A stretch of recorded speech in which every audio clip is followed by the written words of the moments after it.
What is up, everyone? Happy Football Friday. It's jam-packed. A lot of stuff going on. Coaching news. Got Conference Championship Sunday. Championship Sunday this weekend. College Football Playoff National Championships talk about as well, which is where we're going to start. Presented by AT&T, by the way, on Monday. Number 8, Ohio State, 34-23. Number 7, Notre Dame there. Yeah, I thought the Irish they were going to come back. They were there. Pissed. They didn't cover, Jimmy. I would have won money. So close. Bullshit. Vegas made a call for Ohio State to kick a field goal. Yeah, they're like, "Oh, do the logical thing here, Ryan Day," and he's like, "Okay, fine." Well, I think this game also hinged on a field goal decision. Marcus Freeman, what are you doing, bro? You're down 16 points. You're down 16 points in the fourth quarter, and you decide to kick a field goal to make it 13. Makes a lot of sense. Yeah, that was a choice. I remember talking to other Notre Dame fans, and they're like, "This doesn't move the needle at all. It's a 2-possession game in the fourth. You can't afford that, even if he makes it." And then he doinks it, which is just as funny, honestly.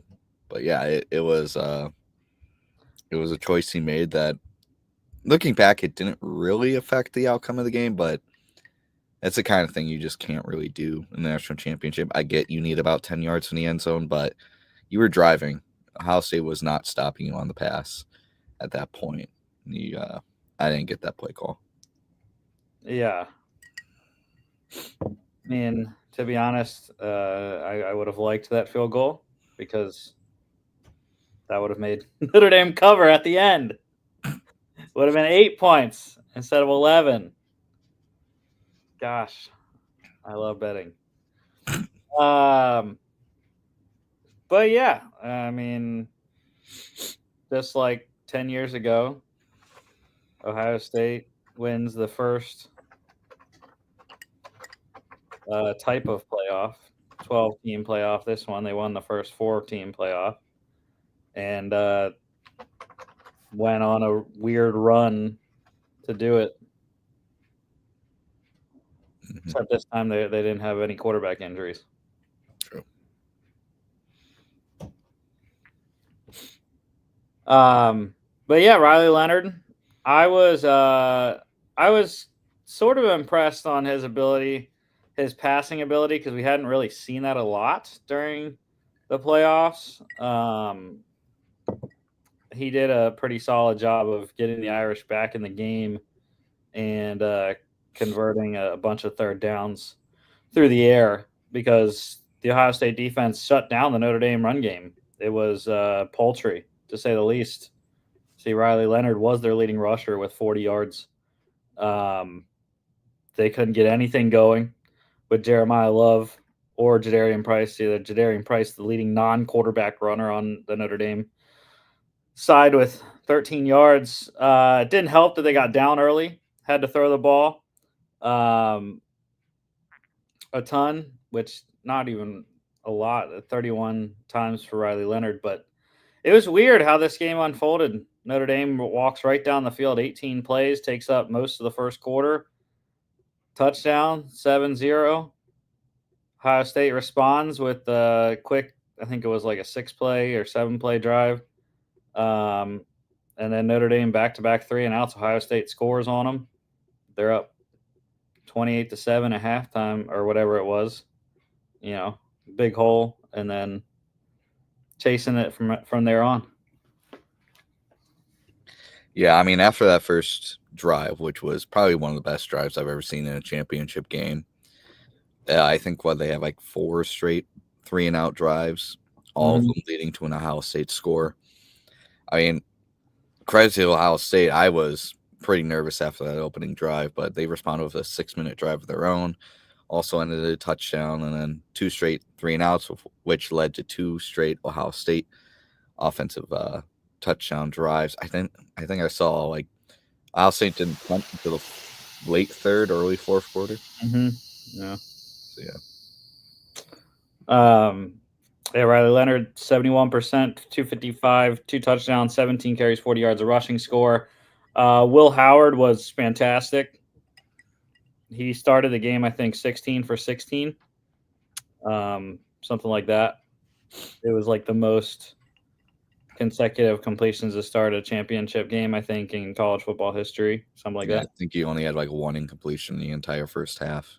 Yeah, It was like 13 of 14 in the first half. yeah. Something like that.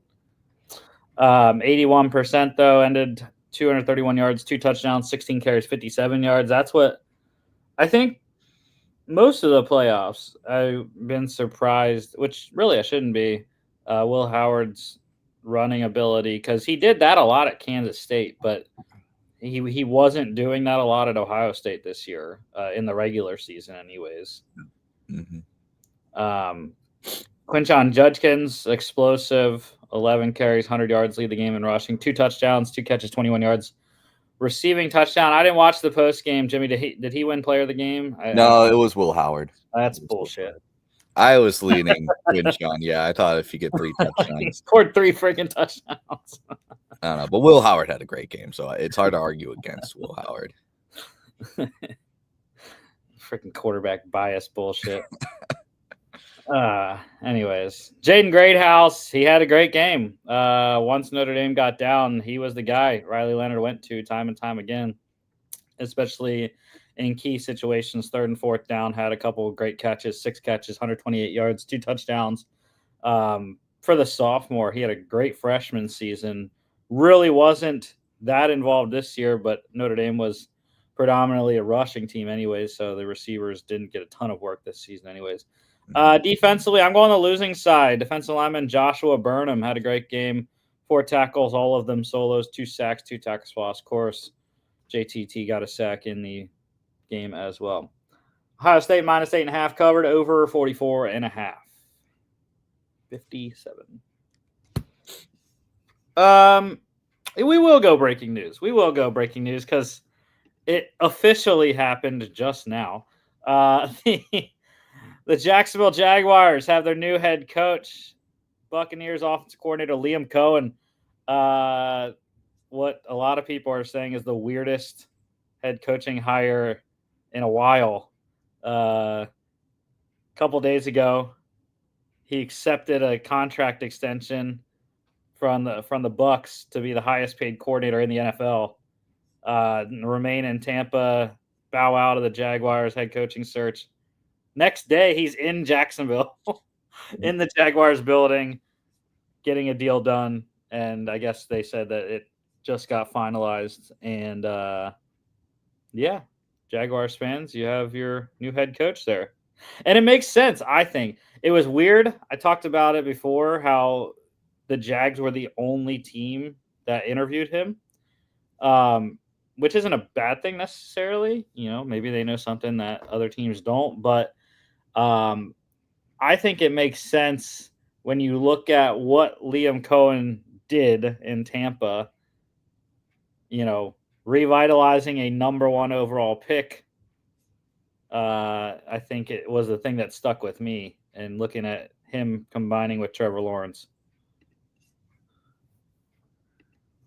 Yeah, this is a desperately needed hire. I think Sasha Khan definitely got the word from Liam Cohen just saying, like, I am not going to work under Balky. Like, fire him. I do not want to work with him. And he's like, well, there's no other good coach, you know, to hire this offseason, and Balky sucks at his job. So let's get this moving. Yeah, it'll be interesting to see what they do. Shad Khan saying, to repeat my message earlier this week, I'm deeply committed to building a winner here in Jacksonville. Also believe in being judged by actions, not words. That's why I took swift and decisive action this week to hire Liam Cohen as the new head coach of the Jacksonville Jaguars. I'm pumped that Liam is accepting the challenge and opportunity to build the winner that Jaguars fans and partners fully deserve. I know our players feel the same. So there you go. From Mr. Khan himself. And what was crazy was that he agreed to the Bucks deal, but he didn't sign it. he He waited. agreed in principle. Right. There was no signature on the paper. And apparently it was a clandestine flight to Jacksonville. Yeah. Young head coach. I don't know how old he is. He's in his 30s, I believe. So, yeah. Let's go to college football news. Transfer portal kind of dying down here. Louisville quarterback Harrison Bailey committed to Florida, former Tennessee quarterback as well. Ohio State quarterback Devin Brown committed to Cal, going to the West Coast there. North Carolina quarterback Jacoby Criswell, he committed to ETSU. So Will Healy, the former Charlotte head coach, now the new head coach at East Tennessee State, getting some stars. He got Cade McNamara last week, and now he gets Jacoby Criswell, a starter at Arkansas and North Carolina. And he also, I forget, there was another guy that they got as well at quarterback. So they're pretty loaded at quarterback, and they're going to give the SoCon, I think that's the conference they're in. They're going to get the SoCon some rowdiness this year. Notre Dame, the Exodus. You always see this. Well, we saw this for multiple playoff teams. Once they bowed out of the playoffs, the transfers started going. and it really has hit Notre Dame. Offensive line-wise, they've had, I think, 4 starters on the offensive line transfer, including standout center Pat Coogan. He is in the transfer portal as well. I know Ohio State has had a bunch of guys as well, but mostly backups. One guy returning to Ohio State's rival, Michigan safety Rod Moore, back for, I believe this is his 5th season in college football. He was a senior this year, injured most of this season, was originally projected as a top 3 round guy, but wants to come back to the Wolverines and play a full season his last year. On the flip side of the game rivalry, Ohio State running back Quinshon Judkins declaring for the draft after his 100-yard game, 3 touchdown performance in the national championship. So he will not be back. UFL news, the Showboats, they re-signed defensive back Nehemiah Shelton. The Stallions re-signing a couple key guys, wide receiver Davion Davis, linebacker Kiava Tazino. And how about quarterback Alex Magoo back for Birmingham this year? It's going to be another interesting camp battle at quarterback for the Stallions and coach Skip Holtz. They re-signed Matt Corral a couple weeks ago as well. So Corral and Magoo will be the guys that battle it out in Birmingham. The Defenders getting a couple key defensive pieces back, defensive end Malik Fisher and linebacker Anthony Hines. Brahmas re-signing key defensive tackle Prince Emili, had a couple of very good games last year. And a couple free agent signings. The Stallions signed wide receiver Joseph Ngata, former Clemson Tiger. Big body, 6'3", 217, can help go up and get the jump balls. And the Defenders signing NFL experience corner Michael Ojamadia, former 3rd-round pick of the Broncos 2020, has spent time at a couple of different spots, including Chicago as well.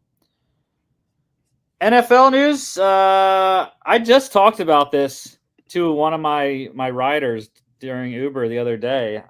SZA is going to join Kendrick Lamar at the Super Bowl 59 halftime show and as a guest.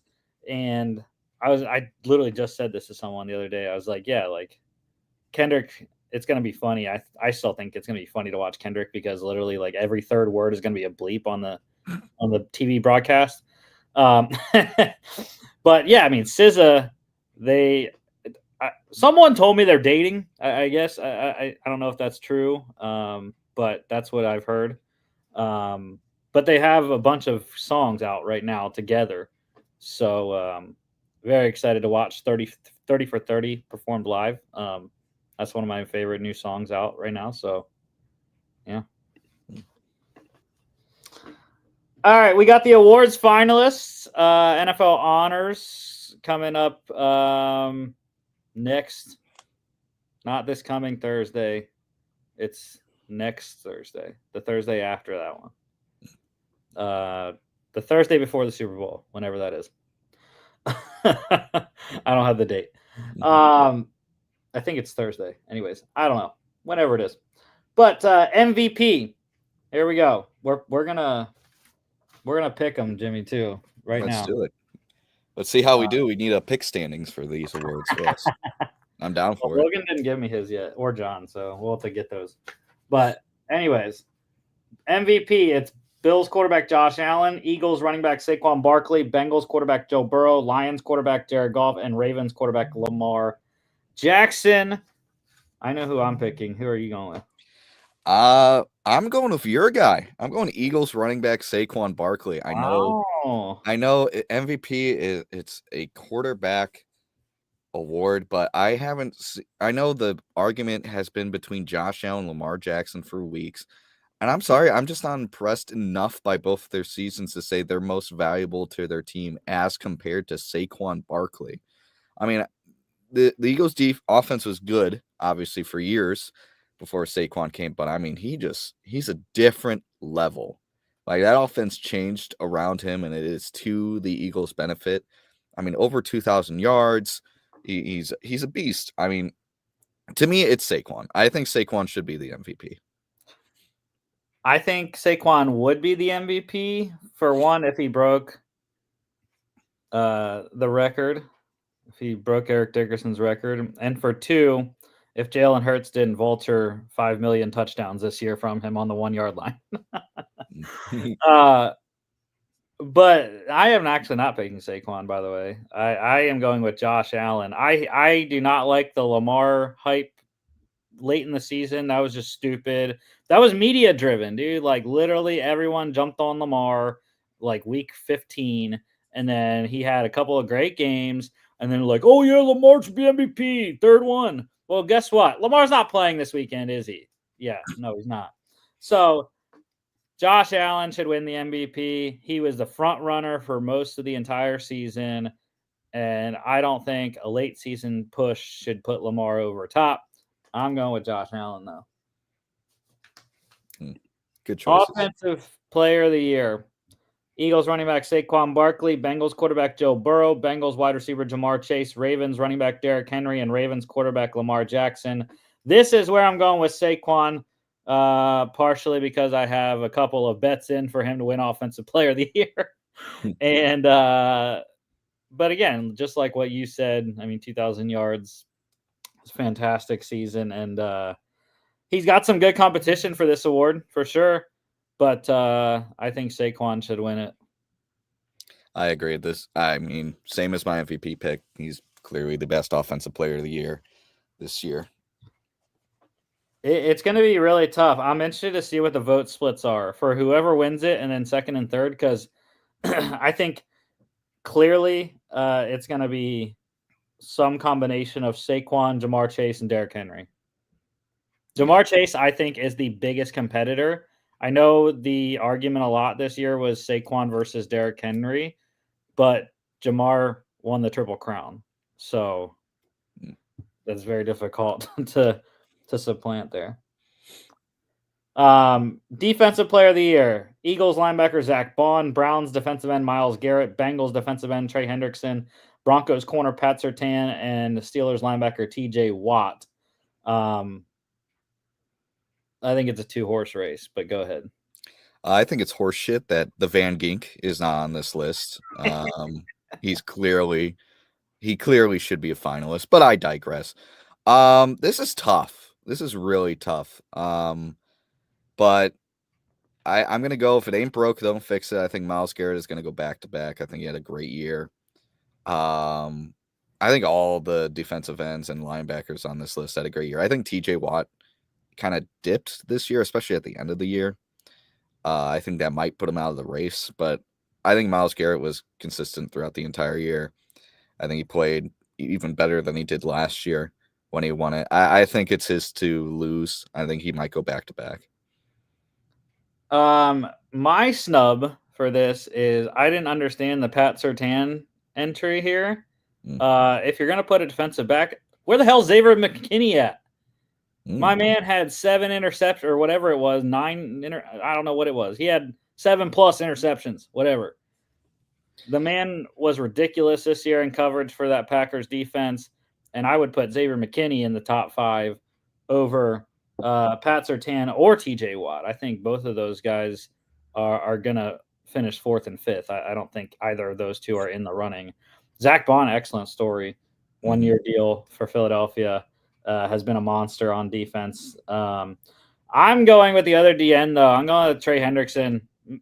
I mean, I think voters are biased with numbers. And when you look, Trey Hendrickson led the NFL in sacks. That's it. That's all I got for Trey Hendrickson. Yeah, that's fair. Offensive Rookie of the Year. Raiders tight end Brock Bowers, Commanders quarterback Jaden Daniels, Giants wide receiver Malik Neighbors, Broncos quarterback Bo Nix, Jaguars wide receiver Brian Thomas Jr. I'm going with my boy. I'm going with Brock. I'm with you, man. I know he won't win. He should win. And you know what? I'm going to say it. I don't understand why Caleb Williams isn't on this list. I think he had a better season than both quarterbacks on this list. It's just the Bears tax. But yeah, I think he had a better season than both Daniels and Nix. And I honestly don't understand. But yeah, I'm with you, Brock Bowers. I mean, that was an incredible rookie year on one of the worst offenses in the league. He basically, as a rookie, carried it to relevance. And I mean, he had the best rookie tight end year in NFL history. He had numbers that matched up with the top rookie wide receivers like Malik Neighbors and Thomas. I mean, I mean, my brain is telling me it's probably going to be Daniels, but it should be Bowers, and I think the voters should go that way. Yeah. Most receiving yards for a rookie tight end in NFL history and catches. Most receptions by a rookie period in NFL history, beating Malik Neighbors. So I think that automatically cancels Malik Neighbors out. I don't think Brian Thomas had as good of numbers as Malik Neighbors, so I think he's out. Bo Nix, I think Bo Nix should be 3rd. His only issue is that he didn't start very well. Yeah. But yeah, thing is Daniels or Brock, and unfortunately, people are probably going to be quarterback biased and vote for Jaden Daniels. I don't know. Maybe I'm wrong. Defensive Rookie of the Year. Eagles corner Cooper DeJean. Rams defense tackle Braden Fisk. Eagles corner Quinyon Mitchell. Dolphins linebacker Chop Robinson. Rams defensive end Jared Verse.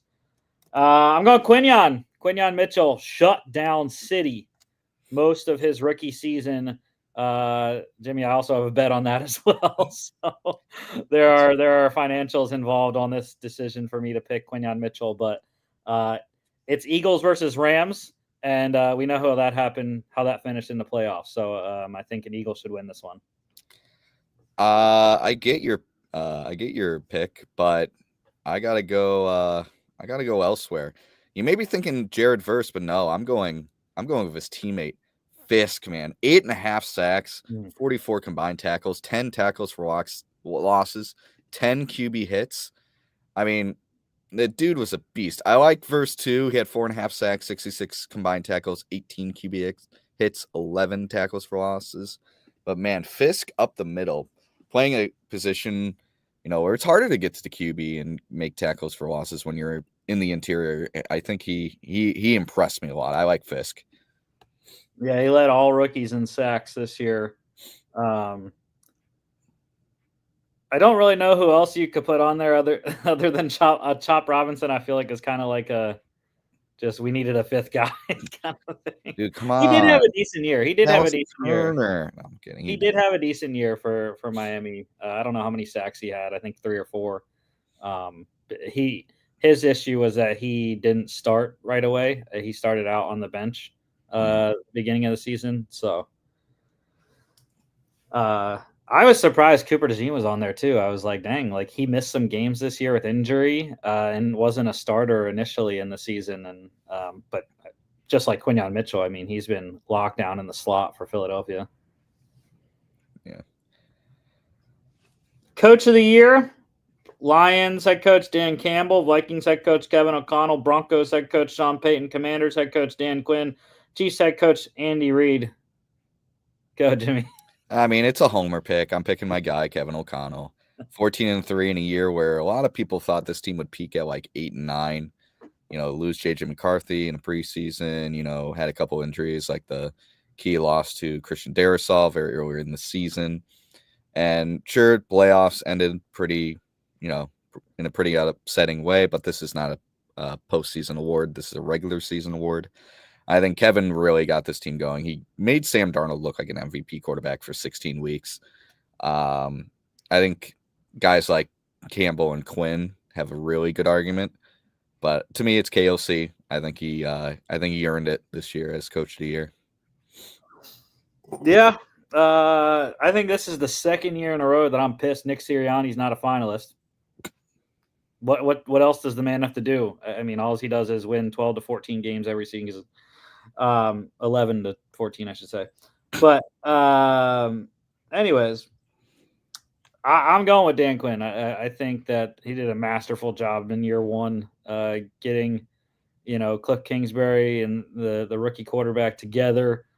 And my thing also was he's a defensive coach by trade, and that was my concern with Washington this year, and it still has been throughout the season, but he's gotten some of these guys to play higher than I expected, especially in the secondary. But getting the veterans, Bobby Wagner, Frankie Louvu, and the linebacking core there helped a lot. And yeah, I think Dan Quinn definitely should win it. I'm a recency bias. That's fair. The new shiny thing always catches the eye. That's why I think Sean Payton has a good argument as well. Assistant coach of the year, Bills offensive coordinator Joe Brady, Eagles defensive coordinator Vic Fangio, Vikings defensive coordinator Brian Flores, Lions defensive coordinator Aaron Glenn, Lions offensive coordinator Ben Johnson. This is where I'm picking a homer pick. Vic Fangio. I mean, it's ridiculous what he's done with this Philadelphia defense. Especially, everyone always talks about the bye week split. Before the bye, they were terrible. Absolutely terrible. And then after the bye week, number one in scoring defense. I think number 2 in yards, number 1 in takeaways, number 1 in like everything. I mean, it has been just dominance for this Philadelphia defense. And it has continued to be like that in the playoffs so far. So I think Vic Fangio should win it. I don't care. Ben Johnson, screw you. Yeah, this is a tough one. A little bit of me thinks they're just gonna do the hot offensive coaching prospect in Ben Johnson. I like Fangio. I like Flores. I think Aaron Glenn has a good argument. Divisional round aside because of how many injuries he had to deal with. Mm-hmm. But his defense wasn't great, especially back half of the year. I'm just gonna go with the sexy pick. I'm going Ben Johnson here. I think what we saw when this team needed a good offense, when the defense was just falling apart with injuries. Ben Johnson just continued to be extremely creative in the offensive side of the ball. He led one of the best offenses in the league on 15 wins. I think this is probably going to be Ben Johnson's award to lose. Yeah, I wouldn't be surprised. But I wanted to be a homer. I liked Flores this year. He had a great year. I think Flores was awesome. But the big question is, will Ben Johnson accept the award in his Bears blazer? That'd be hilarious. Could you imagine? He's wearing his Bears blazer, Bears hat. Dude, that'd be such a dick move, but I'd want to see it. And finally, comeback player of the year, the most scrutinized award every single season, because the NFL still does not have clear guidelines on for voters. And they tried to clear it up this year, but when you look at the finalists, it doesn't match. Bengals quarterback Joe Burrow, Vikings quarterback Sam Darnold, Chargers running back J.K. Dobbins, Patriots corner Christian Gonzalez, and Bills safety Damar Hamlin. Okay, here's my rant. All right. Sam Darnold shouldn't be in it. I said that in the preseason. Sam Darnold should not. He didn't come back from an injury. That's what they said you have to do to be in this award. You have to come back from injury. Same thing for freaking Damar Hamlin. His cardiac arrest was in 2022 season, 2023 year, but 2022 season. Yes, he was up for the award last year, and he didn't win. Joe Flacco won last year, who didn't come back from anything either, and injury-wise. So what the hell is Damar Hamlin on the finalist list? I have no clue. The man wasn't injured last year. Yeah, I'm in the same boat. It's like if you're gonna you got to split this award in half. You got to have comeback player of the year, and you got to have most improved player. Mm-hmm. Create a most improved player, and we're done with this. Because then Sam Darnold obviously is going to win most improved. Right. Like, if you want my pick now, it's going to be Sam Darnold because he came back from being a bad backup, I guess. Like, that's how they're going to think. I mean, Joe Flacco won it last year, basically under the same pretenses. It's going to be Sam, but I agree with you. Like, you got to split this award in two. You got to have a comeback player, and you got to have a most improved. It makes more sense. Because then you get rid of all the confusion, get rid of all the BS about is coming back from the injury the same as coming back from sucking. And you need to just clarify it with two separate awards. And I think that's the best way to do it. But if you want my comeback player award, they're always going to pick the guy that stunk or came out of nowhere and had a great year, and it's going to be Sam Darnold. But even as a Viking fan, I can't agree to it. I feel like if this award was the correct way, I think it should be Christian Gonzalez. I think Christian Gonzalez had a great year coming off of injury his rookie year, and he basically carried the Patriots defense to any relevance. I love Christian Gonzalez. He's my rookie of the year last year. I think because he actually came back from injury, it makes sense for him. Mine is the guy I picked in the preseason. It's Joseph Burrow. He had a magical run down the stretch, and all year the Bengals offense was fire. If they could have just got some defensive help, the Bengals would have been in the playoffs. But Joe Burrow deserves to win this by far.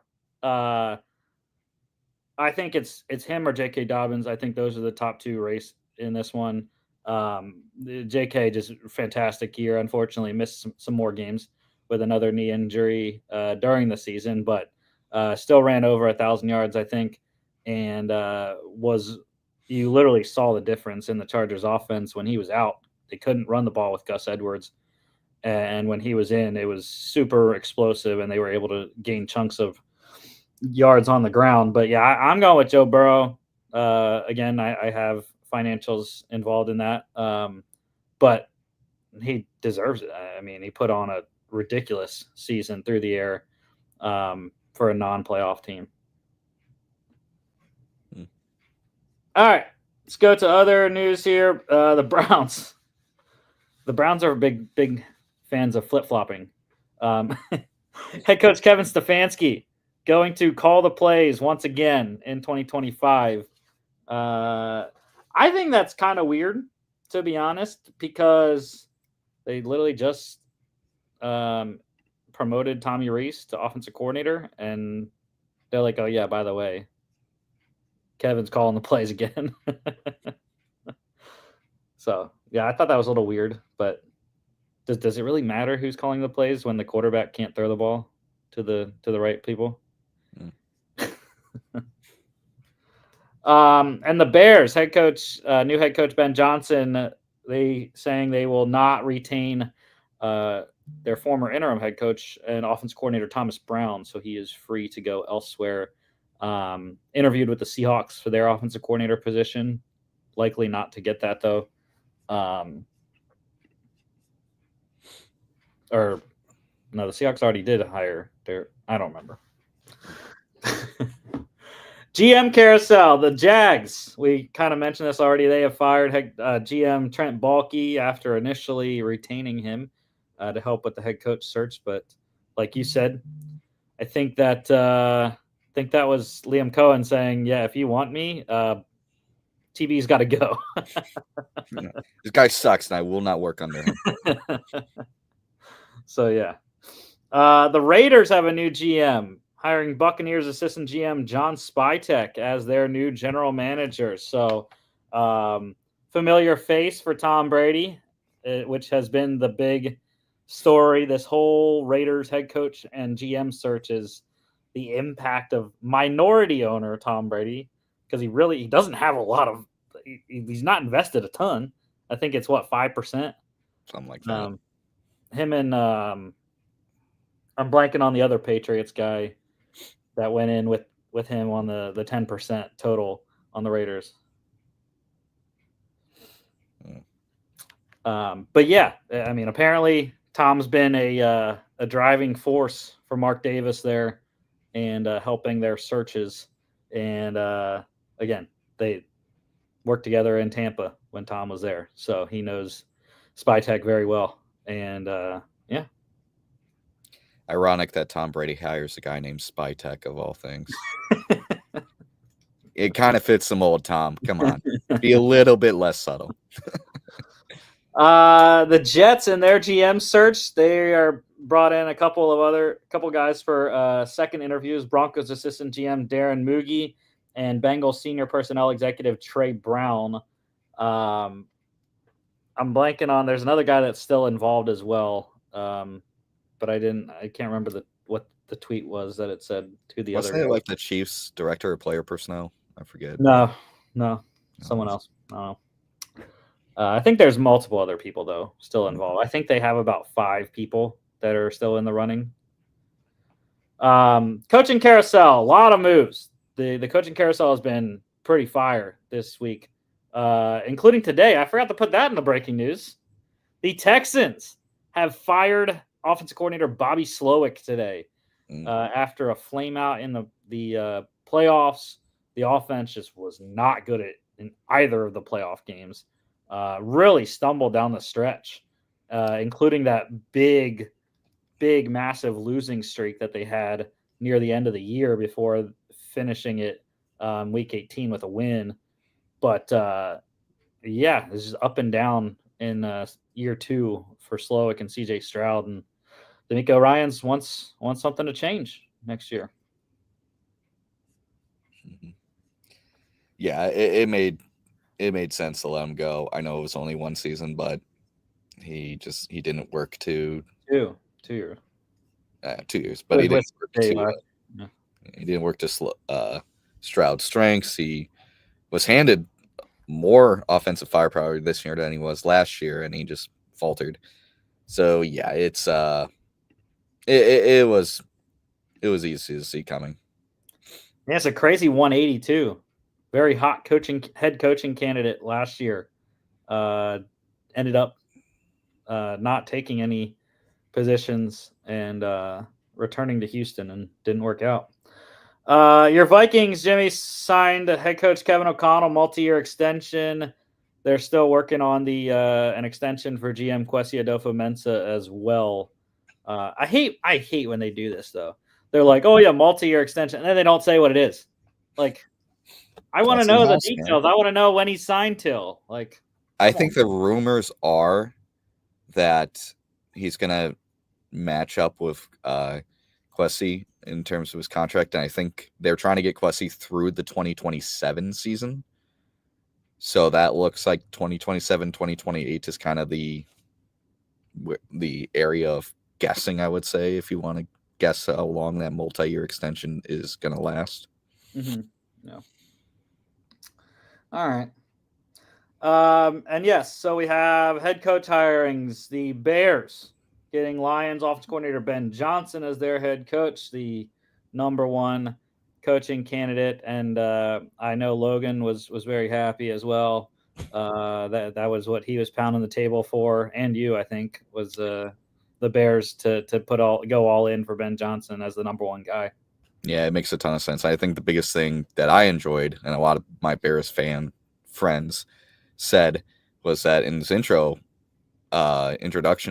press conference, Ben Johnson basically said, "I'm rewriting the entire offense to fit Caleb Williams." And all my Bears fans are like, "What is this language? We've never heard a coach actually say smart shit." So we're a little confused Like, you're telling me you're actually going to create an offense that works for your first round pick, possibly generational quarterback? What a concept. Hence, not retaining Thomas Brown. hence not retaining Thomas Brown. Definitely though, he's got some work to do. Offensive line, and they got to get a running back. I don't know if it was because of the offensive line is why DeAndre Swift couldn't run well, or Rashawn Johnson, whoever was back there, but they could not run the ball very effectively this year, and definitely got to do that. Take some pressure off Caleb. Yeah. I don't think Genty is the right pick for them. I think they should do offensive line first round, but I think they could get a guy like Johnson out of Iowa in the second round, or if they want to wait later, they could get like Judkins or Henderson in the third round. Yeah, I think they have too much need up top. I think a guy like Will Campbell should be their target in the first round. I know he's a tackle. You need interior, but you can always move guys inside. So yeah, I think that this running back class, I've heard it from multiple people, Field Yates included, just saying how the running back class is loaded. It is, and it's loaded at every round. You know? And the Bears have 2 second-round picks because of this is the last pick from the Bryce Young trade. Yeah. So they have Carolina's first-round pick and their own. So they have 39 and 41 in the second round, early second-round picks. Yeah, and I think you could easily get Johnson at 41. I think that would be the smart play right there. The Jets, they hired Lions defense coordinator Aaron Glenn as their head coach. 5-year deal for Aaron Glenn. Returns to the place where he was a former first-round pick in 1994, 12th overall selection there. Had an excellent career with the Jets as well as I think the Saints, maybe another team. I don't remember, but but yeah, it made a ton of sense. A guy that knows the area, and he's going to bring a tough presence. I think he embodies well the Dan Campbell type of style. Yeah, and who knows what Rodgers will think of this, because I remember we were talking about this a couple weeks ago. Rodgers' whole future with the Jets kind of relies on who they hire, and they went defensive coach, so who knows? I think this might lean towards Rodgers leaving the Jets. Yeah, I know he mentioned the head coach and GM is what is going to hinge on him returning. Obviously, they haven't hired the GM yet.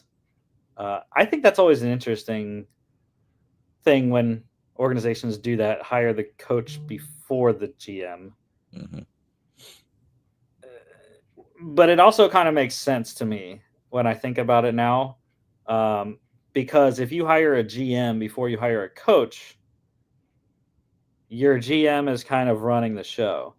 When you hire a coach before the GM, you can go back to your GM candidates and say, here is what types of players Aaron Glenn wants. This is the type of people character-wise that he wants. Are you okay with selecting these types of guys, and whatever? And I'm guessing there were definitely conversations with guys they were interviewing, like, hey, what coach do you think would work best with? Hey, what do you want in your head coach? And probably some of them were like, hey, I like Aaron Glenn. I think he's a guy I could work with. Or, oh, I need a defensive-minded head coach. That works best for me. And they're probably going back to the guys they interviewed and said, like, hey, we got your defensive coach. Hey, we got Aaron Glenn. Does this work for you? Yeah, someone made a great point on X the other day. Familiarity versus alignment. There's a lot of talk about who these guys know, who they've worked with before, but it doesn't matter. Like, you can work with a guy before and not have the same goals and the same values in terms of personnel and whatever. But if you have alignment, that's what we see in the best organizations in the NFL is alignment from the GM to the head coach and on down, and an owner. And when it's all in the same line, the same goals, the same, we want all types of same players and whatnot. That's when you see success. It's what you have in Kansas City. It's what you have in Philadelphia. It's what you have in Minnesota, San Francisco, all the places that have been winners the last decade or so. Mhm. So we'll see. We'll see who they get as GM. We mentioned the Jaguars hiring Buccaneers offensive coordinator Liam Cohen. And how about the Raiders today? The Raiders making a splash. They have hired former Seahawks head coach Pete Carroll as their new head coach, 3-year deal, team option for a fourth. He will become the oldest head coach in league history to debut in a season, passing Romeo Crennel whenever the Raiders kick off this year. Going to turn 74 on September 15th. I was kind of shocked. I thought they were going to go, a new, like younger kind of mind. But, I don't know. I don't know. It was an interesting hire to say the least. And a lot of people are talking about the division now. And it's like, bruh. Yeah, Harbaugh and Carroll reunited at last. Yeah. Harbaugh, Carroll, Andy Reid, Sean Payton. That is just the most loaded coaching division in football. Right up there with the NFC North. Yeah. The NFC North doesn't have that success. Okay, they don't have long-term success, but they've got deep coaching carousel. 20 conference championships, 9 Super Bowl appearances. Conference championship appearances, 9 Super Bowl appearances between the 4 AFC West head coaches now.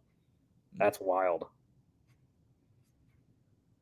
And 4 Super Bowl titles as well.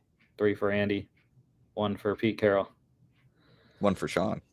1 for 5. Yeah, 5 Super Bowl titles. Yeah. 5 asterisk, obviously, for Sean Payton. Why? I'm gay, dude. I'm not letting that shit go. That was Greg Williams. Sean Payton knew nothing. Yeah, he did. That's why he was suspended. Fuck off. Favre had a chance. Shut up. Coordinator hires. Colts hiring Bengals defensive coordinator Lou Anarumo as their new DC, replacing the departed Gus Bradley there. So yeah, see if Indy, and I think it's actually a really good hire. I think Indy has some intriguing pieces on the defense. They just need to bring it all together, and maybe add some more in terms of the back end. I think that was an issue this year, was the coverage, specifically at safety. That's why I think they're definitely an option for a guy like Malachi Starks, depending on where he's going to go. Obviously, they need offense as well. But, yeah, I like that one for the Colts, definitely. And Anarumo's former team, the Bengals, they have their new guy as well, hiring Notre Dame defensive coordinator Al Golden as the defensive coordinator there. Former linebackers coach for Cincinnati in 2020 season, 2020 and 2021 as well, before going to Notre Dame for the last 3 seasons. And, yeah, I mean, if he can that's a tough job. Again, we saw how ravaged they were with they didn't have the guys this year. And Trey Hendrickson still led the NFL in sacks anyways. They needed to add a lot to that defense. And maybe Golden will bring some of his Notre Dame boys with them. A guy like Xavier Watts is probably Benjamin Morrison as well, coming off the ACL. So that would be 2 guys that I'd look for in Cincinnati. The Patriots, Mike Vrabel as his new defensive coordinator. It's Lions defensive line coach Terrell Williams was the assistant head coach under Vrabel in Tennessee. 1 season with the Lions for Williams, and he is back to being defense coordinator and working with Mike Vrabel as well. So, yeah, Lions, 3 coaches currently that are gone. More to come, more than likely, leaving to go be with Ben Johnson and Aaron Glenn. The Patriots also have their offensive coordinator for a 3rd time. It is former Raiders head coach Josh McDaniels is the offensive coordinator of the New England Patriots. I wish we need to get like a Patriots fan on here to talk about this, because where's our boy Colin Schultz? Yeah, I was about to say, get Colin. Get him on the line. or our guy Darius Vasugi as well. Two Patriots fans. Yeah, I mean it's. I don't know. He does have success as an offensive coordinator. Like it's not like he hasn't had success as offensive coordinator. He just sucks as a head coach in Denver and Las Vegas. But yeah, he's one of those guys you can't give too much power to, and that's what happened with, Denver and Oakland. They gave him too much power, and it was bad. Yeah. That is wild though. 3 times for the same organization as an offensive coordinator. Sloppy thirds, man. I get it. He's like Brian Hoyer as a coach. I just can't escape him. All right, Cowboys head coach search. Couple updates there. They interviewed Seahawks assistant head coach Leslie Frazier, and they did a second interview with offensive coordinator Brian Schottenheimer. I was talking to a Eagles fan last night about the head coach search for the Cowboys, and I was like, dude, I'm gonna literally LOL if they hire Brian Schottenheimer as the head coach. Because I just don't see it. I don't. And the Cowboys are they're doing this again though, right? Like they wait, and it's like, what are you doing? They wait on free agents. They wait on they just take things so slowly. And like if you want to get your guy, like you got to go. Like you can't sit there and they waited till the Mike McCarthy thing didn't work out, and then they started looking. It's like, bro, like you got to go. And now they're behind the 8 ball with a lot of the high profile candidates gone. Yeah, old ass Jerry Jones needs to go. Like he needs to relinquish power because he doesn't have it. And I'm sorry, but like Brian Schottenheimer, you could look this up. Let me just look up his coaching history. Washington Redskins 2001 quarterback coach, 28th ranked offense. San Diego Chargers quarterback coach from 2002 to 2005. Only years where Drew Brees didn't look good. New York Jets offensive coordinator 06 to 11. Wasted bad defenses. St. Louis Rams 2012, 2014 offensive coordinator, 25th, 21st, 21st in offense. Went to Georgia offensive coordinator and quarterbacks coach for 1 year, 85th in the nation in offense. Got Mark Richt fired. Colts quarterback coach from 2016 and 2017. 30th ranked offense in the league. Went to the Seahawks, 2 years offensive coordinator, 2018 and 2020. That sucked. Then he went to Jacksonville for 1 year, 2021, passing game coordinator and quarterbacks coach. 32nd in offense. What's his resume? What are you looking at, Jerry? The hell are you looking at?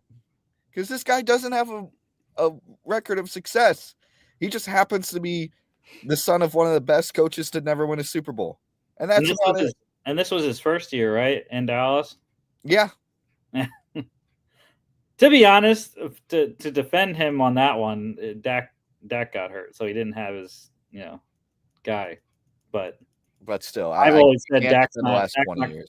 They're not going to win a Super Bowl with Dak anyways, so it doesn't really matter. Yeah, and you can't defend the last 20 years of where Schottenheimer has just not elevated any quarterback or any offense that he went to.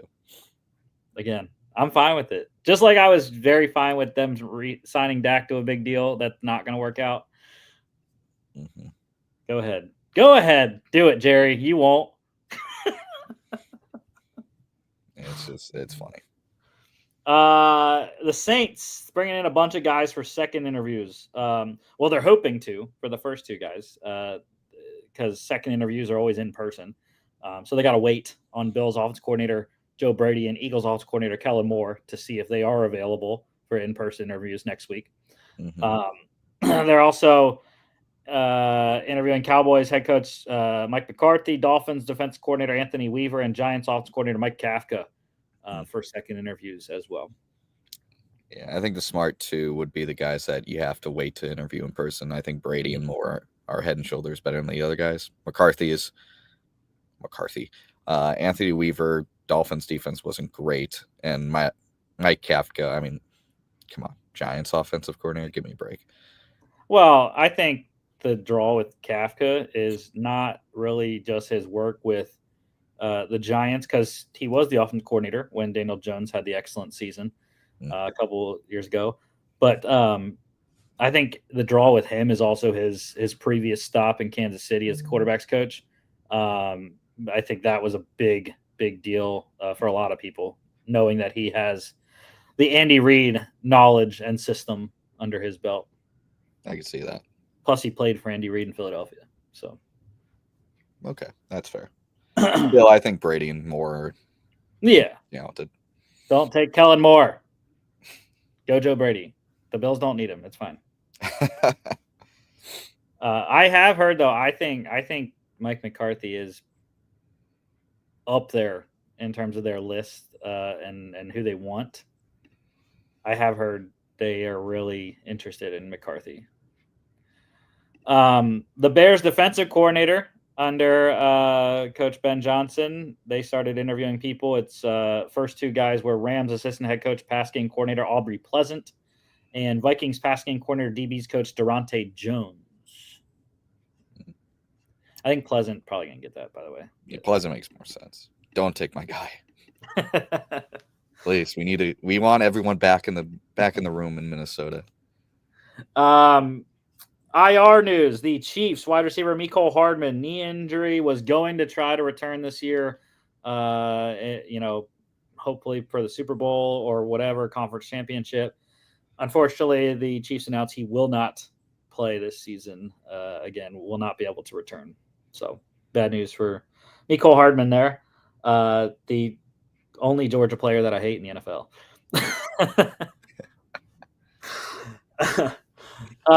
Ins and outs. We haven't gotten full injury reports yet, as far as I have seen, for the championship games here.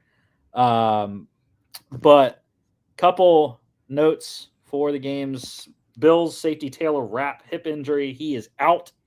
So that elevates second round rookie Cole Bishop, guy I loved coming out of Utah. Was surprised the Bills drafted him, even though they lost their two starting safeties, Micah Hyde and Jordan Poyer, this year.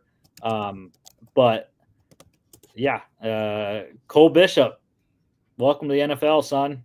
You just got to go cover the best tight end in playoff history. Good luck. Who just is coming off a 100-yard game, is ninth in his career in the playoffs. Speaking of tight ends, Eagles tight end Dallas Goedert dealing with an ankle injury. He said today he will play on Sunday. So very, very good news for the Eagles. And one workout to mention, a UFL to NFL potential. Bills working out Michigan Panthers punter Brock Miller. So yeah.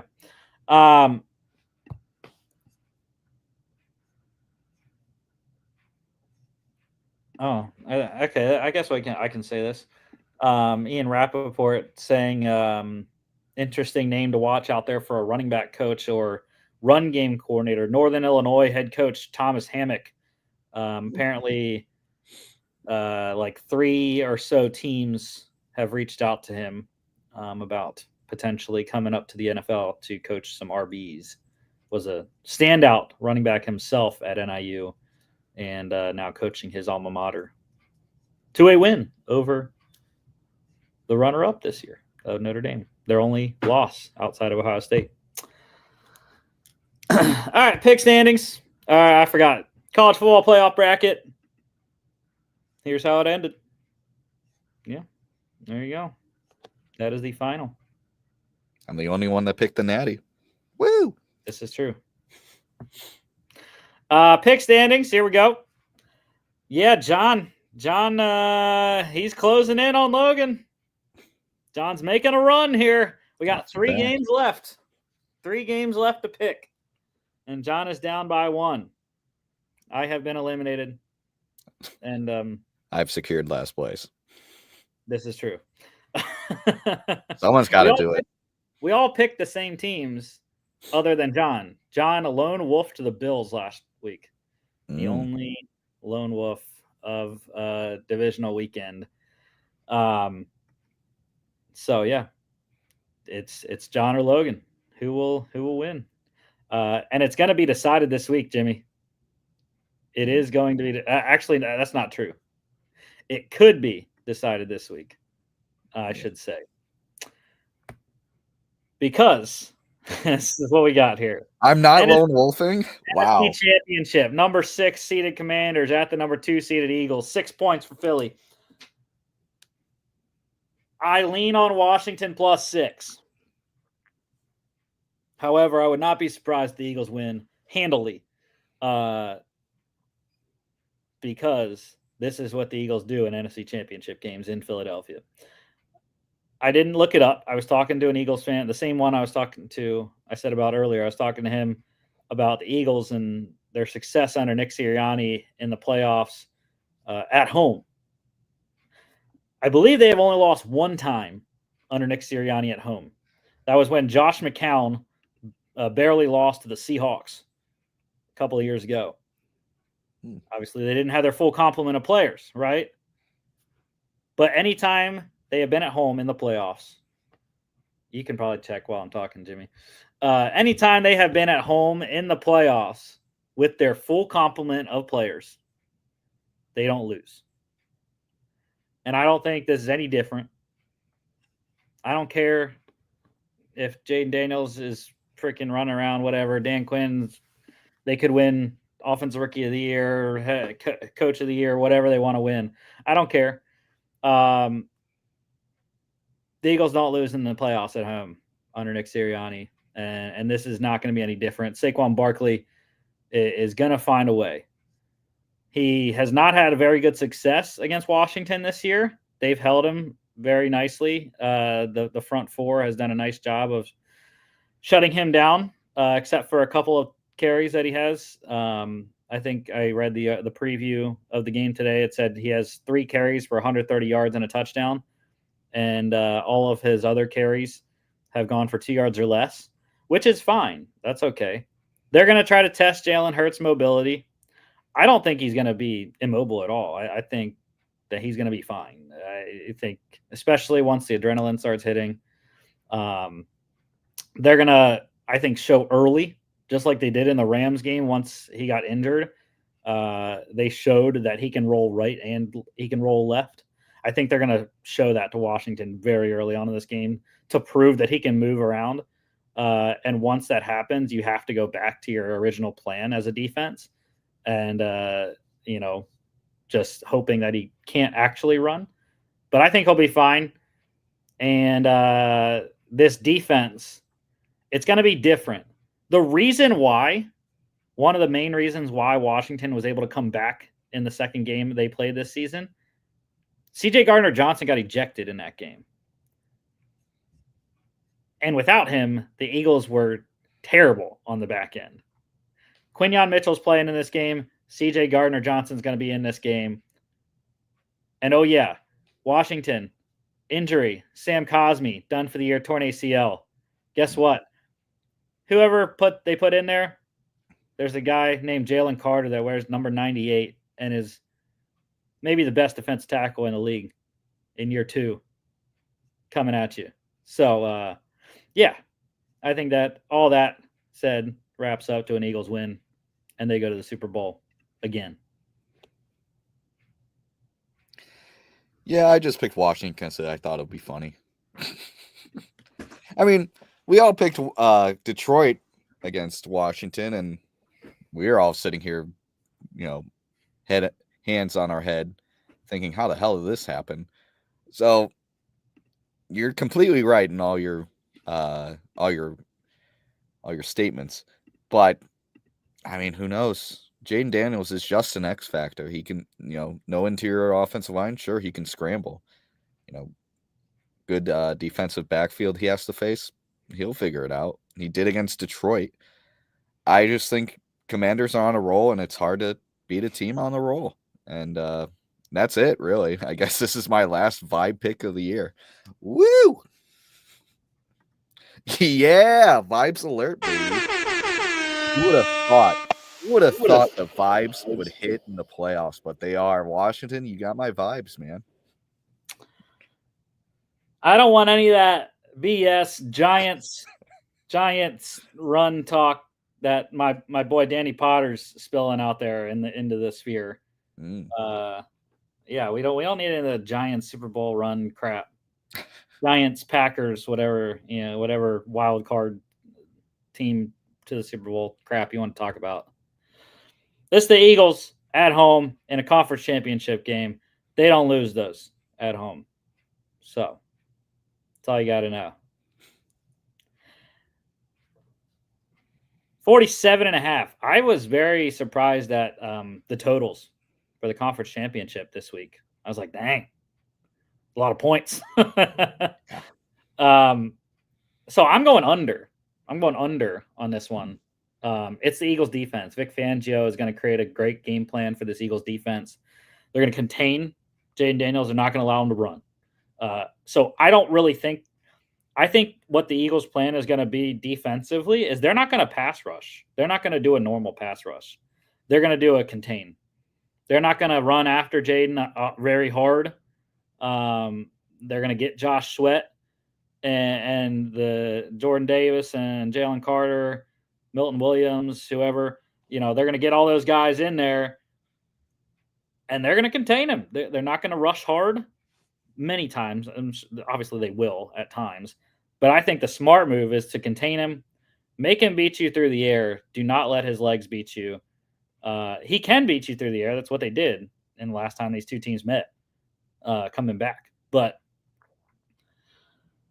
I think it's best to let his arm beat you. And what we saw last week for Philadelphia is when they contain, they get stops. Jalen Carter, Jordan Davis, they're going to get their big paws up there, knock some passes down. Because Jaden's not the tallest guy, right? I can't remember how tall he is. Maybe I'm wrong. Maybe he's regular size. I don't remember. Is he 6'2", normal size? I think he might be, actually. In my head, I had 6'1", so that was, I don't know. But, yeah. Oren Burks had a great pass deflection last week against Matthew Stafford as well. I'm interested to see if I'm wrong and Vic Fangio blitzes the shit out of him, because we know Vic can do that at times and just roll everyone, which I don't think is a bad strategy either, as long as you get him down to the ground. That's number one. But yeah, I like the under anyways in this game. 3 p.m. on Fox. AFC Championship. Another clean split. It's Logan and I versus you and John. That's what it is. And I was kind of shocked, but not really. Logan and I, we were just like, because Logan didn't even send me like his picks. He just said, I have Eagles Chiefs Super Bowl rematch, which I totally agree. That's what I have in my head too. It sucks. I would love to see the Bills. I would love to see the Bills beat the Chiefs. But again, I had the Ravens beating the Chiefs in the AFC Championship, as did you, sir, in the preseason.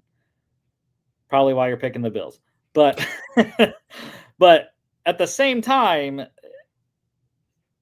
it's hard. It's very difficult to go against history. The Bills are 0-3 against Josh Allen's 0-3 against Patrick Mahomes in the playoffs. That's just the numbers.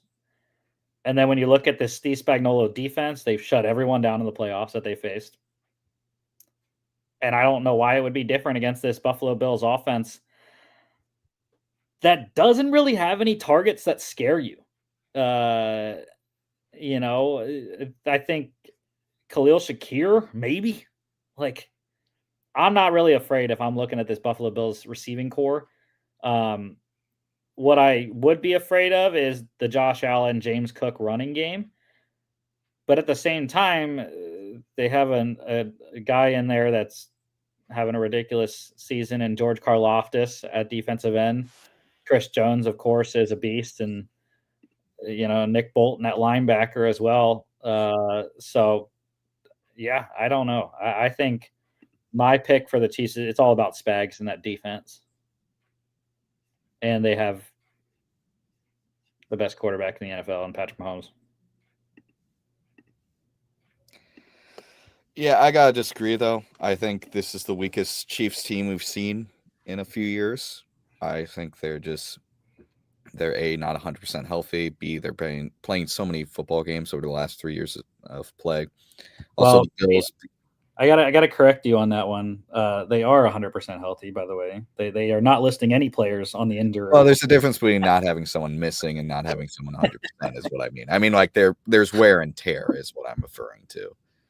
That comes with just playing, to what is now like 4 straight AFC Championship. Did they make it all the way? It's like 7.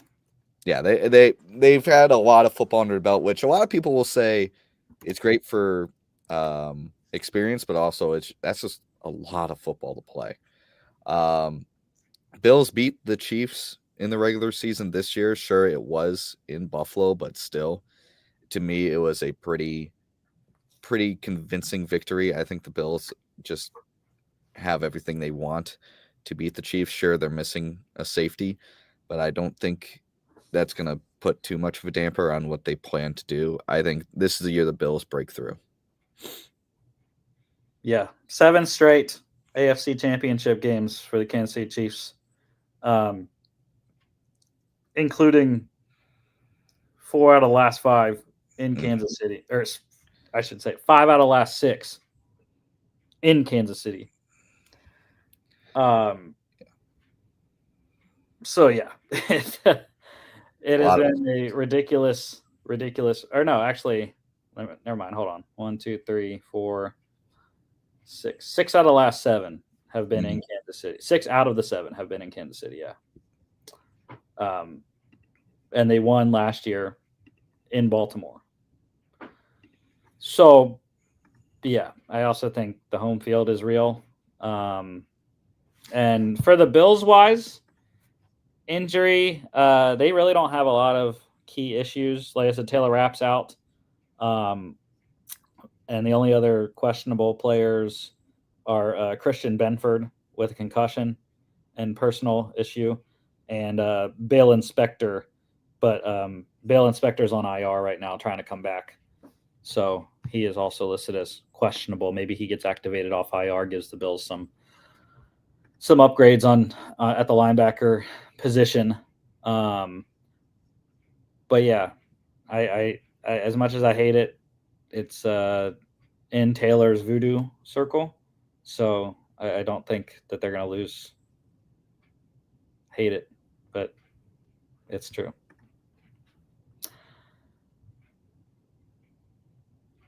48.5 here. I am. This is just like it was with the Eagles game. This is a gut thing for me. For this one, I know it's 1 point more than the Eagles game. I like the over. I think this game is going to be scored in the 20s on both sides. And we're going to have to get in the mid to high 20s to get it over. So let's go with the same exact score as the Bills-Ravens game last week. 27-25. Chiefs win. And that would mean a cover for Kansas City, by the way. Everyone keeping track at home. Depending on what book you get. I know it was 2 just a couple of days ago. Now it's down to 1.5. But what do you like, Jimmy? Over, under? I'm going to go over. That feels like a very, very, very, very easy to reach number. And both these offenses can score. 7 touchdowns. That's what you need. I believe it. 6:30, CBS and Paramount Plus. I also think that is key. Time of this game. 4:30 local. No. Yeah. 4th Mountain Time. We had this discussion before. We have no clue what time zone Kansas City is on.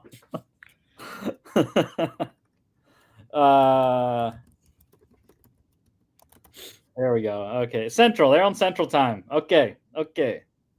Kansas City, Missouri. on Central Time. Cool. So 5:30 local kick. I think that's also Paramount, right? I think so. Just Yeah. made a great what's it called?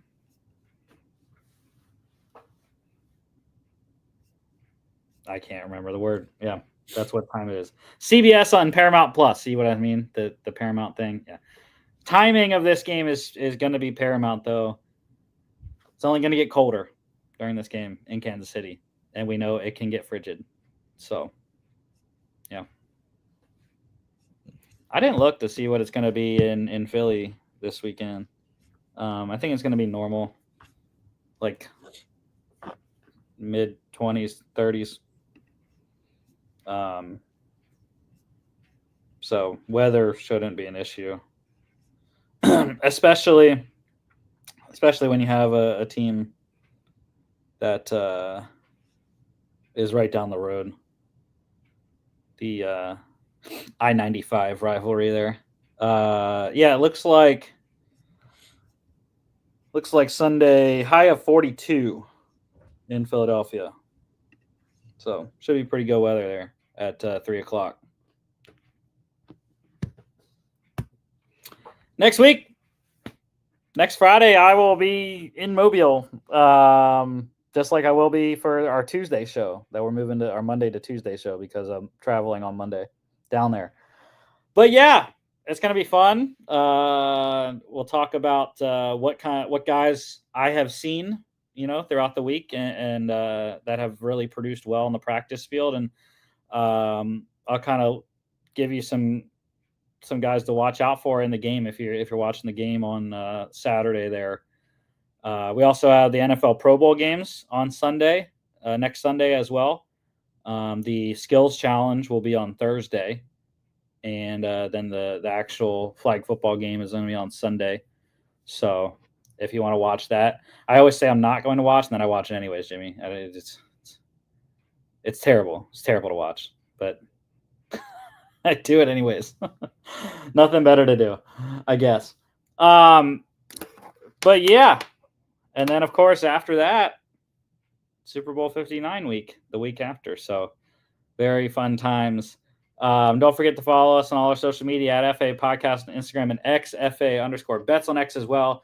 FApodcast.com is a website. Check us out here on YouTube, Facebook, X, and Instagram, as well as Spotify, Apple Podcasts, iHeartRadio. Go Birds! And we will see y'all on Tuesday from Mobile.